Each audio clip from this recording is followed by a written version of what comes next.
Hi, my name is Tony Walton. Thanks for watching my video on the 3-stage healing system, or how I went from a wheelchair to being completely healthy, and how you can use this process to de-stress and heal loved ones and yourself. And of course, the best part, without pills. Your situation, well, you may be stressed. You may wake up in the middle of the night. You may have avoidance or stress triggers. You may be in pain or have an illness.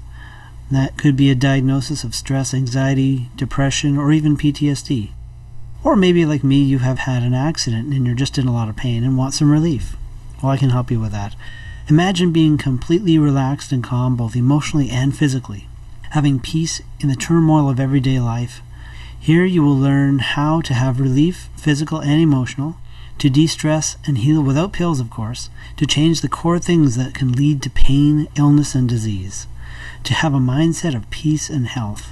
You're also going to learn to use the first 3 of the 12 steps in the 3rd healing stage. Now, it isn't a 12-step program, although there are 12 steps in the 3rd stage. These 3 steps are quite simple and quite easy, and of course the 3rd stage in the healing system is of course the most powerful, but I would like to give that to you now for free. Why this healing system? If you've had any counseling or therapy, speaking of emotional things, the most popular technique in the psychiatric industry today is CBT, or cognitive behavioral therapy. Those of you with just physical pain probably have no idea what that is, and that's a good thing. Studies have shown that EFT, which is the emotional freedom technique, to be as much as 50% more effective and faster than CBT. Now, this study was done over thousands of patients over a number of years. They were actually PTSD people, and when they found that just using CBT alone, about half of them got to the point where they had no symptoms, and that took about 15 sessions. With just EFT, 74% of the people went to no symptoms with only 3 sessions. I've learned EFT and some other techniques, and I put them all together to get even better results than just the EFT alone. Today, I don't bother using any of those, even though they're very good and very powerful. This one process that I've come up with, this one system that I've developed, is so much faster, easier, and more effective than anything else I've ever seen or heard about. Now, at the end of this video, I'll lead you through the first 3 steps, as I said, of the most powerful healing technique I know of. And after my own healing journey and years of helping many people, I now want to share this process with as many hurting people as I can, for free. Now, why, you ask, for free? Because I get what you may be going through. Physical pain. Trauma, both physical and emotional. Being angry for a long time. Frustration with the medical system. I could tell you some stories. I want to spare you even the slightest bit of emotional pain, if you'll let me. And I want to save you years of your life spent in that pain, if you follow what I'm going to show you. How to heal by healing your emotions first. Now, you may want to know, what does emotion have to do with illness, pain, and disease? Well, quite a lot, actually. Even if you're injured in an accident as I was, this system I'm going to show you will help you heal faster and help to lower your physical pain. Now, whether you're religious or spiritual or not, that's fine. Increasing faith or belief or intent or attraction, whatever you'd like to call it, for healing and health would be a good thing. To use what God or Creator or your higher power has already supplied for us to stay healthy is easier than actually asking for a miracle. It also works so well, you may run out of things to pray for. Now, let me tell you my story, how I came to get into the whole healing world. I was briefly in a wheelchair from a motorcycle accident, and I had a ruptured bladder and the muscles in my pelvic area stopped working. I couldn't walk. Basically, I was in a lot of pain, and once they kicked me out of the hospital, I complained a little bit about the pain, and I had to go to the bathroom actually, but I couldn't, so they signed me back in the hospital and gave me a catheter and sent me on home.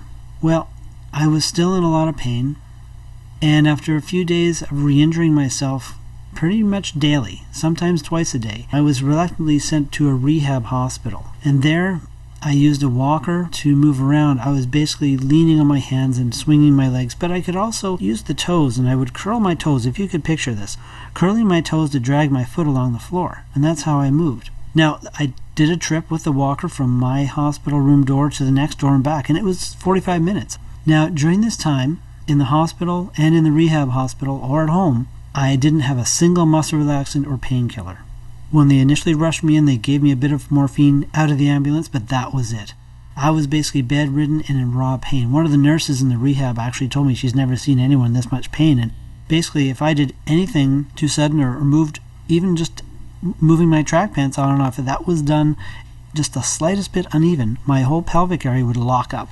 Now during this time people were praying for me, but actually honestly didn't do anything. I was still bedridden.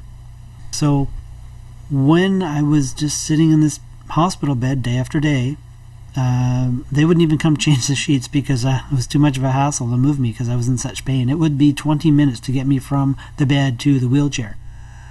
So they didn't do that. But people were praying for me. It didn't really do anything. So while I'm in this hospital bed, I wasn't complaining about the pain. I wasn't complaining about anything out of the ordinary. I wasn't even asking God for healing. I just said to him, I should do something useful while I'm here. And God said, get up, get out of bed, and walk. And at that, I'm like, yeah, I just did a 45-minute round trip. I can't walk. But it didn't heal me either. But when I ran out of things to distract myself with, I grabbed a walker and thought, I got nothing better to do. I may as well try. And I was able to walk around the entire floor of the hospital. And I started my healing from that point on.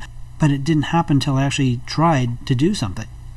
And the next day I was timing my laps, and even the nurse there, when I was going around the floor with my walker timing my laps, they, what are you doing out of bed? Because the very day before I was bedridden and they wouldn't even come touch me. I was in so much pain. Now I'm just doing laps around the floor. It's great. After I got out of the rehab, I did do some physical therapy, but wasn't physiotherapy. It was chiropractic. Now, when I went there, they moved my pelvic area back into place and the healing accelerated. I might want to say here that the reason my whole lower pelvic area was out of alignment was because I caved in the gas tank of the motorcycle with my pelvic area. I was being sideswiped by one car, which wasn't a big deal, but while I'm being distracted by the guy trying to kill me, I didn't notice a big white van turning left in front of me, and I slammed right into the side of that van. So that's how I caved in the gas tank. 1 month later, exactly 30 days from the time I got out of that wheelchair, I was playing hockey, and I played 2 games that night. Badly, but I did play, which is pretty amazing for someone who had such a bad pelvic injury.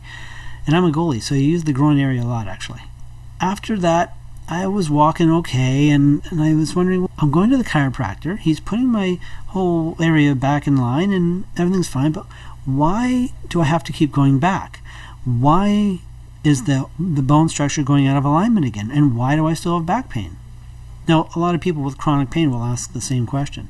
So I figured there must be a source of pain and physical problems higher upstream from what I'm experiencing here, because the accident's done, my bladder healed, I'm no longer bleeding internally, the bones are put back in place. So I'm thinking there's something else causing all this pain and all this misalignment that the chiropractor keeps having to put back in line. So following a few links on a doctor's website, I learned a technique, and it looked pretty fascinating. It had an amazing video of all these people getting healed of great things, so I sent away for it and followed along. And I was working on my back pain, and nothing happened. So I kept working, and while following along on one of these videos, they were going through different techniques and things to work on, emotional things, and I'm like, oh yeah, okay, I'll just follow along and get the thing going. Anyway, one day, wham! 90% of my back pain evaporated instantly.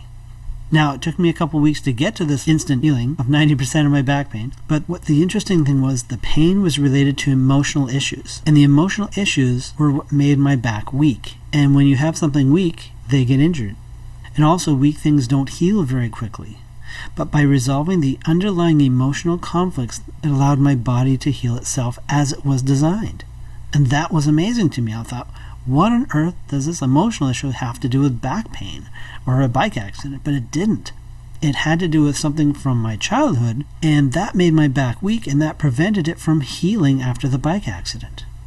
Well, unresolved conflict was a thing that was upstream causing my pain and causing the bones to go out of alignment.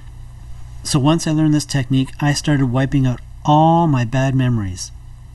I would see people walking down the street, and I'd say, hey, you look like you're in pain. Total strangers, by the way. And I would say, hey, can I try and get you out of pain? They say, sure, why not? People will try a strange thing once. It's amazing how many people would do this. So I'd show them this technique, and I started healing their feet and their wrists and their back pain and their knee pain. In fact, on 2 different occasions, I had someone with twisted knee, and they were, leaning on the other leg and saying, oh, no, you can't help me. It's an old injury. And I'm like, hey, let's give it a shot. When we worked on an old emotional wound, one guy, football injury from high school. He said, oh, yeah, it's bad for a while, and I just kind of twisted it. I'll be okay. Like, let's give it a try, I says. Anyway, for him, when we got rid of the anger he had for some guy hitting him in the knees during a football game, got rid of all that emotion, his knee started working. And same thing with the other guy. The knee started working. So we're talking a few minutes here that these guys who were unable to really walk properly suddenly didn't even have a limp. That's the power of your body to heal itself when you get the emotional conflict out of the way, which is really the core of why I'm showing you this. Even if you have a physical injury like I did, it will help you heal a lot faster and take the pain. Well, I started thinking, well, how can I do this full time? So I decided to get an education, and during that I had to do some hours. So I volunteered at a prayer center, and instead of doing the healing for them, I started showing them how it works and what to do themselves. Now, by how it works, I was showing them how they got injured, why they're sick, and how much control they have over it. The success rate went from about 1% of the people being healed to everyone having emotional healing, and a lot of them loss of pain. And one lady, I don't know if this will happen with all diabetics, but she did call back and say she didn't need her insulin. So, talk to your doctor about things like that. But, hey, go for it. Get healed. Why not? Now, there are 3 areas of the healing: physical, emotional, and spiritual. I had to turn around with the spiritual, accelerated the healing with the physical therapy, then clean myself out emotionally to be pain and symptom free. Now that's what happened to me. That's my journey there, the 3 areas. And then by cleaning out emotions and all those things, it allows the body to heal up as it was designed to do. It was the emotions that kept me weak. Now, as I said, I started wiping out all my bad memories. And interesting story, when I was working on, I don't really like reading, and that goes back to, I think, grade 6 or something. I was just infuriated at something like spelling or who knows what. But anyway, when I got rid of the emotion around that I don't want to read, my vision cleared up. And the computer screen got a little clearer. Another example is from my youngest son, Josh. When he was a baby, I just got to work, and my wife called and said, Josh, who's like a year old at that time, she said, well, he's not feeling well, he's has diarrhea, and he stopped drinking. And I'm thinking, that's not good for someone that small. So I tell the boss, I gotta go, turned right around, got on the subway, about a 15-minute walk to the subway. Once I got there, I started doing everything I know to do. And what happened when I got home was I walked in the house, and there he was. I'm like, oh, what happened? She said, oh, well, about 15 minutes after I called you, he just got up, started drinking, and he's been okay ever since. I'm like, that's awesome. Free day off work. So that was good. A couple of years ago, I got a call from the school, from the principal, and said, yeah, Joshua has fallen from the top of the monkey bars. He hit his head. We've got ice on his head. His vision is blurred. He's feeling like he wants to throw up, and he wants to go to sleep. So we need you to come take him to the hospital. That was every single symptom of a concussion was what he had. But I said, no, I can't come. I will call you back in 15 minutes, and we'll see if he's any better. And I hung up. 15 minutes later, after me doing what I know to do, the principal said, no, he hasn't improved at all. And I said, well, I still can't come. I'll give you a call later, and hung up on her. I knew he had a concussion. He had every symptom of one, but I was refusing to accept God would allow that to continue or that would happen. And I just basically didn't ask for healing. I demanded it. I said, no, this is not what's going to happen. Eventually, I was able to leave work. I got there an hour later to the school. I got to the principal's office, and I saw my son, and what he said to me was, I want to go ride my bike. And I said, great. So do you want to sleep? No. Are you feeling like you want to throw up? No. I couldn't see a bump on his head. I said, your eyes, are they blurry? A little bit. So Again, he just wanted to leave school, so he got the afternoon off, and the next day, no sign of the concussion whatsoever.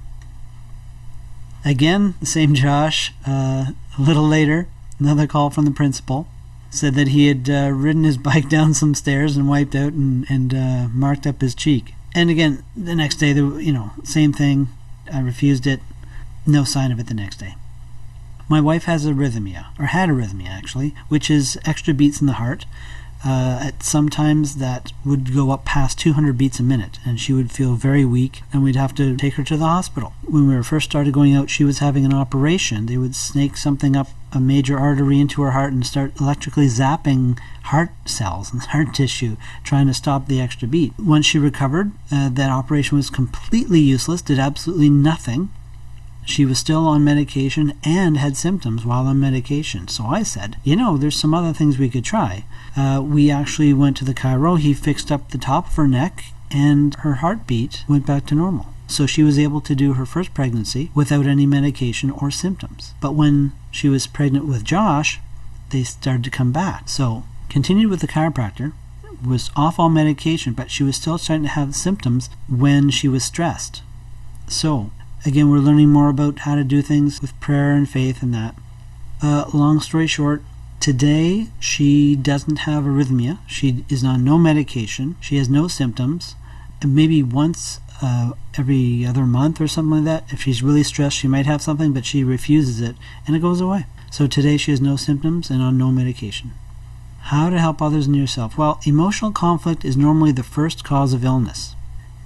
Now, God has provided many ways for us to be healed and stress-free, and if you don't know if God will heal you, then let's just apply what He's already provided and watch what's going to happen. Imagine how much it would cost for a doctor to heal you, and how much have you already spent already on whatever illness or pain is bothering you now. As I mentioned, I want to help as many people as possible learn this short technique so that they can have some peace and healing. Below you'll see a link that you can donate whatever you think the value is. The price you pay is used to continue to reach and help as many hurting people as possible. Now there are 3 stages in the healing process. You will learn each of these in detail in the coming paid seminar. But as I said, for free, as a thank you for watching to the end of this video, here is the first 3 of the 12 steps from the 3rd and most powerful healing stage. First thing to do, find a quiet place without distraction. This may take as long as 20 minutes, so find yourself a quiet place. Expect distractions while you're doing this work. It happens a lot, and I want you just to ignore these interruptions. I want you to play each step of this video and pause it until you've done that step, until you're finished. And just take your time. Step 1. Picture yourself in the most peaceful, calm, and safe place you can. Could be a beach, a meadow, an old childhood memory. Picture yourself in heaven, whatever you like.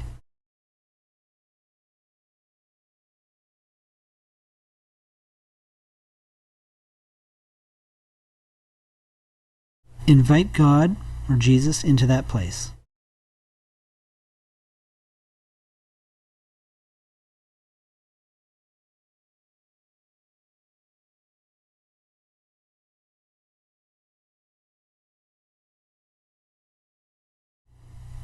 Now, if you can't see Him, that's fine. Do you feel His presence, sense His peace?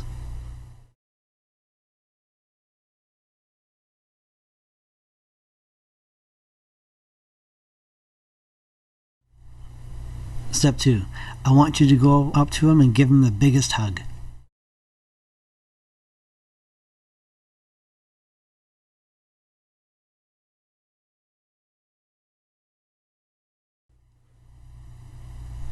Now, how does that feel?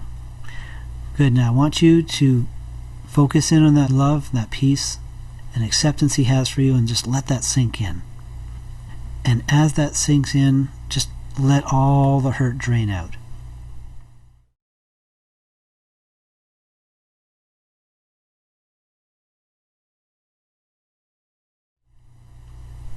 I want you to give Him all your emotion, all the hurt, all the negative emotion, everything that wants to drain out, just let it drain out and give all that to Him.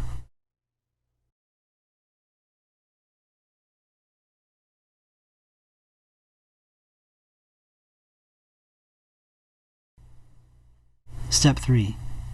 The Bible says cast all your cares and burdens on Him. I want you to give Him all your cares and worries and guilty acts all at once. Everything you've done, everything that was done to you, I want you to give Him all the stuff in your head.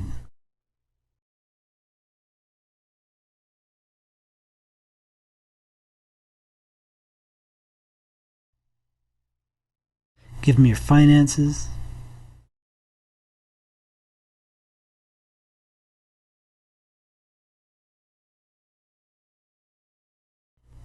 Give Him all the worries about a job or at the job.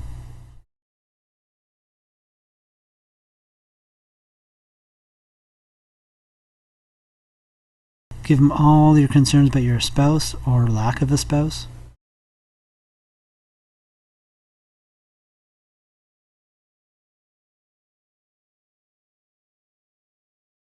Give Him all your concerns about your children.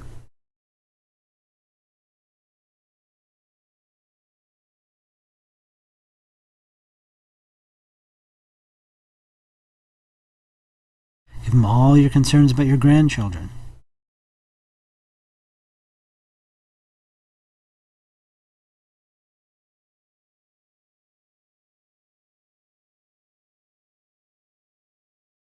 Give Him all the concerns with your relationships.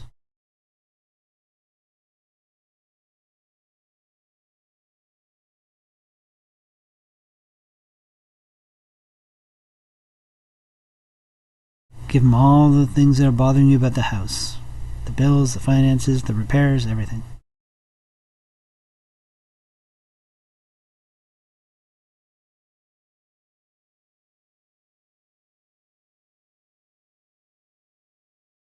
Give Him all the neighborhood issues, anyone living beside you causing you trouble.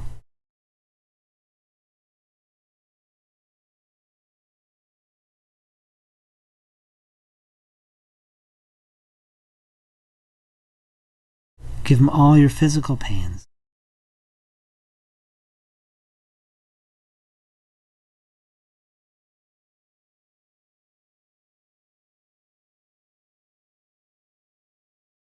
Give Him all the health issues that you have.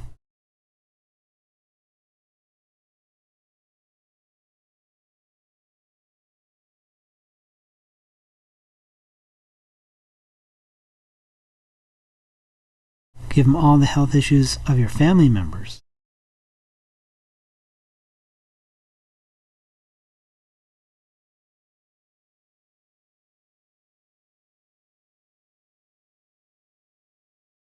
Give Him any identity issues. If you've been brought up thinking you're a piece of garbage and you're not sure who you are, give that all to Him now.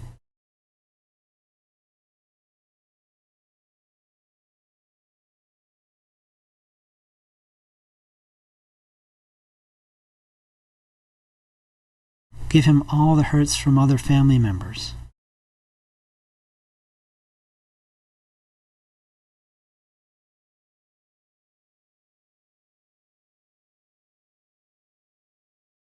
Give Him any offenses that happened in the church, people from the church.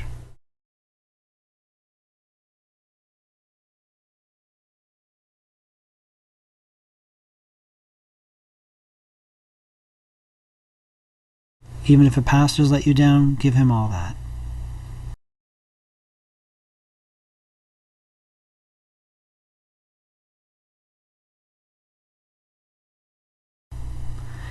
Give Him all those events and the emotions they caused.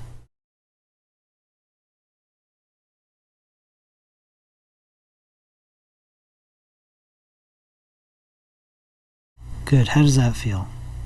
Now, just spend a little bit of time just soaking in that feeling of peace. Feel that hug.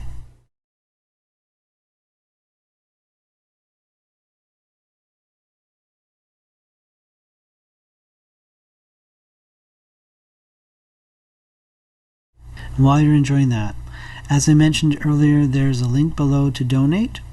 If you're happy with the results of this video, just please help others by donating to buy more advertising, and share this video with your friends. And if you'd like to email me with success stories or questions, you'll find my email below as well. Thanks for watching.